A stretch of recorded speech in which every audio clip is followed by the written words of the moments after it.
পরপর ৩ দিন স্কুলে চুরি, তদন্তে গাফিলতির অভিযোগ। পরপর ৩ দিন চুরির ঘটনায় চরম সমস্যায় দেশবন্ধুনগর উচ্চ মাধ্যমিক বিদ্যালয়।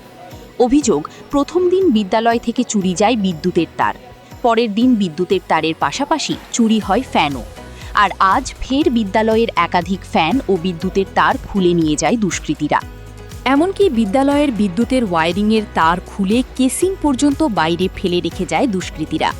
পরপর চুরির ঘটনায় হতাশ বিদ্যালয়ের প্রধান শিক্ষক সহ শিক্ষক শিক্ষিকারা। বিদ্যুতের তার ও ফ্যান না থাকায় আগামী দিনে পঠন পাঠন চালানোই কঠিন হয়ে পড়বে বলে আশঙ্কা কর্তৃপক্ষের। বিদ্যালয়ের প্রধান শিক্ষক জানান, প্রশাসন দ্রুত চুরির কিনারা না করলে আগামী দিনে রাস্তায় নেমে আন্দোলন করা ছাড়া তাদের আর কোনো পথ থাকবে না। তবে পরপর ৩ দিন ধরে বিদ্যালয় থেকে মূলত বিদ্যুতের তার ও ফ্যানই চুরি যাওয়ায় এর পিছনে নির্দিষ্ট কোনো উদ্দেশ্য রয়েছে কিনা তা খতিয়ে দেখা প্রয়োজন বলে মনে করছেন বিদ্যালয় কর্তৃপক্ষ।